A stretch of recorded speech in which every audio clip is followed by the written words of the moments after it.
Operation devil হান্টের সর্বশেষ পরিস্থিতি জানাচ্ছেন সহকর্মী ছোটন সাহা। ছোটন, এখন পর্যন্ত কতজন গ্রেফতার হয়েছেন আমাদের জানাবেন।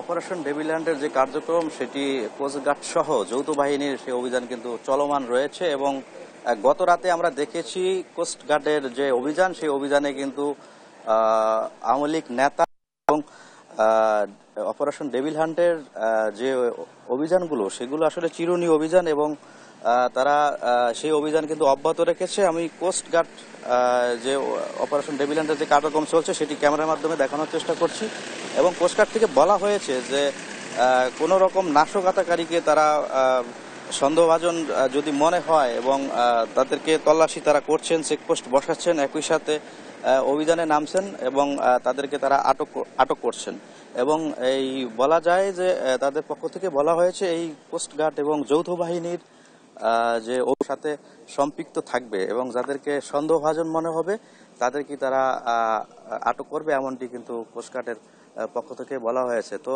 এই যে অভিযান, এই অভিযানে কিন্তু নৌবাহিনী, র্যাব, কোস্টগার্ড, পুলিশ সহ যে অন্যান্য আইন শৃঙ্খলা রক্ষাকারী বাহিনী রয়েছে তারা কিন্তু সম্পৃক্ত রয়েছে এবং তাদের যে অভিযান সেটি কিন্তু অব্যাহত রয়েছে। বলার যে 7টি উপজেলা এবং 10টি থানা সকল পয়েন্টগুলোতে কিন্তু এই যে অপারেশন ডেভিল হান্টের যে অভিযানগুলো সেগুলো চলছে এবং আমরা জেনেছি যাদেরকে তাদের নাশকতাকারী হিসেবে সন্দেহ হচ্ছে তাদেরকে কিন্তু তারা আটক করছে এবং তাদেরকে পরবর্তীতে থানাগুলোতে কিন্তু হস্তান্তর করছে। তো এই মিলিয়ে সব মিলিয়ে বলা যায় এই বেশ কয়েকদিনে এই আটকের সংখ্যা কিন্তু দাঁড়িয়েছে 30 থেকে 32 জনে কিন্তু দাঁড়িয়েছে এবং বলা হয়েছে পরবর্তী নির্দেশ না দেওয়া পর্যন্ত অপারেশন ডেভিল হান্টের যে কার্যক্রম সেটি তাদের চলমান থাকবে। তো এ ছিল আমার কাছে ভোলাতে যে অপারেশন ডেভিল হান্ট চলছে যৌথ বাহিনীর তা নিয়ে সর্বশেষ তথ্য। ফিরে যাচ্ছি স্টুডিওতে। সুপ্তি।